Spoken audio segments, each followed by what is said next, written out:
Hi everyone, welcome back to Blue Heron Hill. Very exciting time. I get almost itching to dig in the dirt, but it's frozen outside. We probably have about 5-6 inches of snow and it's below freezing. Although this week it's supposed to warm up, so it's very exciting. I've been absent for a couple weeks. I was sick. I'm better now, and I am off my chart already. There are a number of things. For instance, celery and leeks were supposed to be planted, let me see, it says here, 2 weeks ago and about a week ago. But as a gardener, I'm not in it for the race. I'm in it for the harvest. And so if I'm off a week or two, that's okay. I'm getting them started now. Leeks and celery take a long time to germinate, especially celery. This could take up to 2 weeks. In the past, I've had to replant my celery, so it's always good to get it started early. And right now we are at, we are at about 9 to 10 weeks before my last frost. So hopefully I've got a good start still on these. Also, I have some herbs, rosemary, thyme, sage, cilantro, oregano, that I wanted to start. And with herbs, you do need to start them early and get them off to a fine start before you can put them out into your garden in the spring and early summer. So what I'm going to do is just take you through my process of how I start my seeds. And you think, oh, easy, just throw them in the soil. Yeah, it is easy. You just do kind of throw them in the soil. But you do have to look at your seed packet. Oh, here's some spinach that I was going to plant too. So first of all, you need soil, a medium of some sort. Now, this is what I have picked up. I actually picked this up at the end of last season in the fall. So I got a really good deal on it. It stayed sealed. I didn't really have to worry about any infiltration. Although with any kind of seed starter or potting soil mix, you want to give those little seeds the best chance that they can get. And if some little hitchhiker has laid its next generation in this soil, you want to mitigate that. You want those little seeds to germinate and not have any competition with bugs that might come along and want to eat their little roots. So what I do is I put it in a big tub like this, and I take some hot boiling water and pour it over all of that soil. I've already poured a little bit on here. This tends to dry out. The soil tends to dry out as it just sits around. It needs a little moisture to get the water wicking through that soil nicely.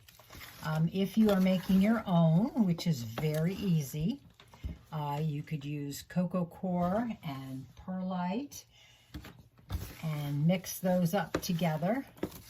And those are all pretty dry, so you do need to give it a little moisture to get it started, because if you just stick this right into your pot and it's really dry, those droplets of moisture are just going to roll off of that substrate. And it's going to take a very long time for that to be absorbed into that peat moss or cocoa coir. So this is what I do. Many people do this also. So nice and mixed up. You don't want it too wet. You want it just enough that it clumps together when you just hold it a little bit, but you don't want it so drippy wet that you get a long stream of water coming out of it. But that's pretty good right there. So I am in my furnace room, down in my basement. My utility things, hot water heater, furnace, things like that are down here. It keeps this room nice and warm. Not too hot and not too cold. The rest of the basement is probably at about 50, 55 degrees. So it's chilly out there. I can heat it if I wanted to, but I'm not doing that. I'm just gonna stay in my cozy little room right here, and I've set up and I've commandeered the workbenches and things like that for my seed starting operation. So what you want to do, I have these, a number of these. I probably have maybe a dozen of these little cells. These are silicone, and I've been collecting a couple of them, you know, over the years and everything like that. These are really good, very long lasting. I clean them out by putting them in the dishwasher. That super sterilizes them or sanitizes them, and they are ready to go for this season. I did all the cleaning of all my pots and things like that back in December, this year I did it in January when I had a bit of time, and I was in the midst of ordering my seeds and getting this room all cleaned out and ready to go. But these, I use other different kinds of vessels also. And you don't have to be married to any one particular thing. If yogurt cups are plentiful in your house, or those solo cups, a lot of people use those solo cups. I am not such a fan because I am an anti-plastic person for as much as I can get away with. Anyway, so what you're going to do is you're going to, let me see if I can show you. Very easy, fill this up. A little bit of pressure here in filling them up. You don't want to put a lot of pressure and pack it down tightly, because even though those seeds are strong and they have one will, which is to push that root out and start to grow, but you might as well just kind of help them along the way. You don't want it so fluffy that there's a lot of air holes in here, but you want to just press it down just lightly enough that the seeds are going to be able to push that root out on germination and go down and start anchoring itself in the soil. All right, now in planting our seeds,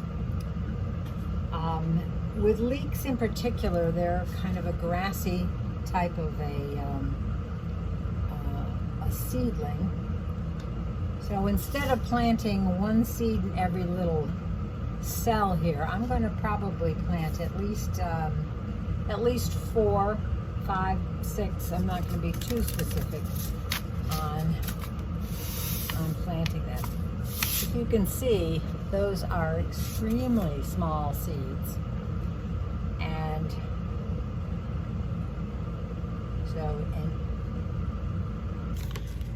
so your seed packet is your friend. This particular one, it says 7 to 14 days is the germination period. The ideal temperature anywhere between 45 degrees and 80, and I think I've hit that mark down here. The seed depth is about 1/4 of an inch. And then plant spacing, that doesn't really happen until you get out into the garden. They're frost hardy, which is okay. They may go out in my garden in April. I think I have, towards the end of April, I'm going to put them, transplant them from here out into my garden. And then minimum of full sun. So I sprinkled them lightly on top.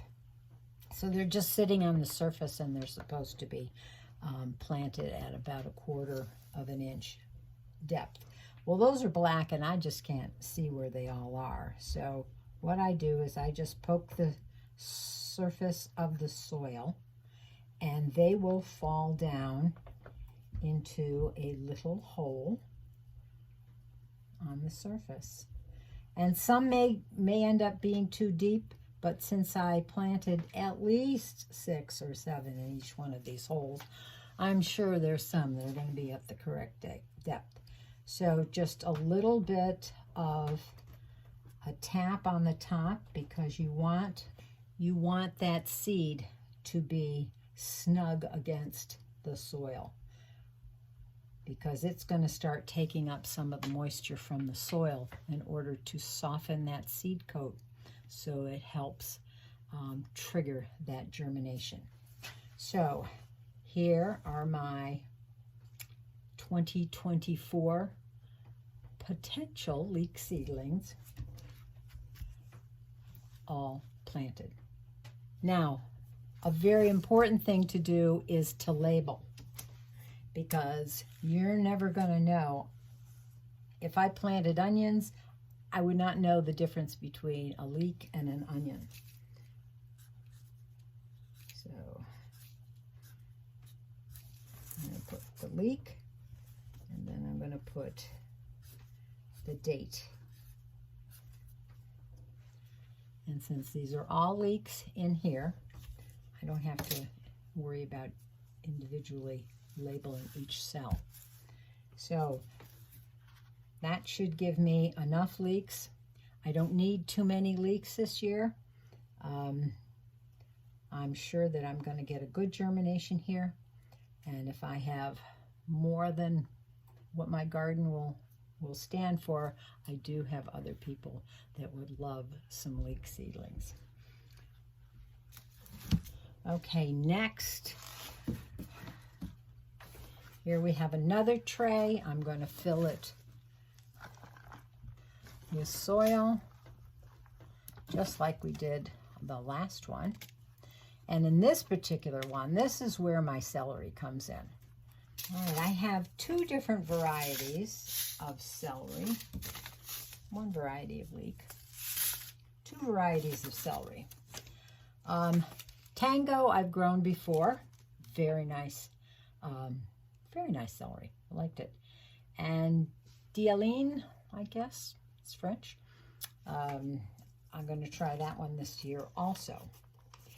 So I think perhaps, these seeds are so small they come in their own glassine envelope here. Now this one's a little bit different than a leek. It says 10 to 12 weeks before transplanting outdoors, so I'm gonna need, that's why I do them so early. And they take about 2 weeks to germinate, and the seeds require light to germinate. So that means I don't need to cover this at all, but those seeds are going to need to have good contact with moist soil. So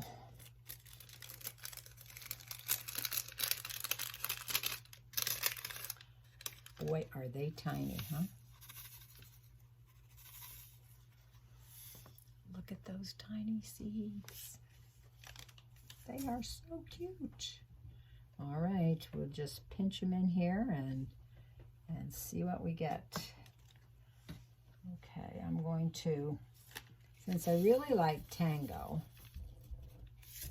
I am going to put these 4 cell blocks here with the Tango, and then these 2 are going to be with this variety. But these seem to be just a little bit bigger. But these are planted the same way. And I'm putting quite a number here because I definitely want, I am sure the germination is high because these are a brand new seed packet. All right, so a little press down here.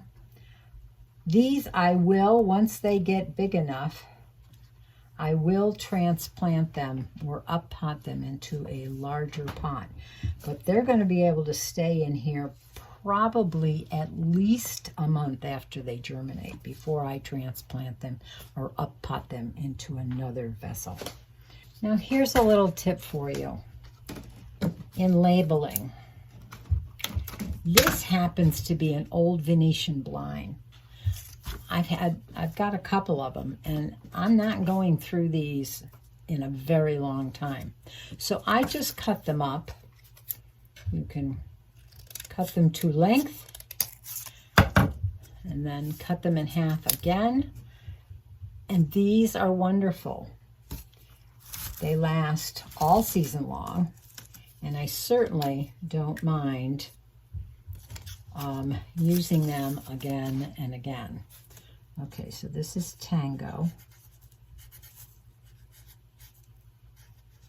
Put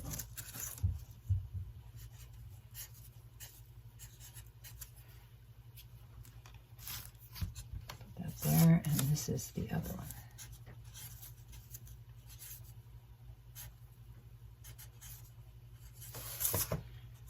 All right. Okay. So, if you have an old Venetian blind, these are invaluable. Better than buying more plastic from the store. Now here is my setup. I have, and I use heat mats,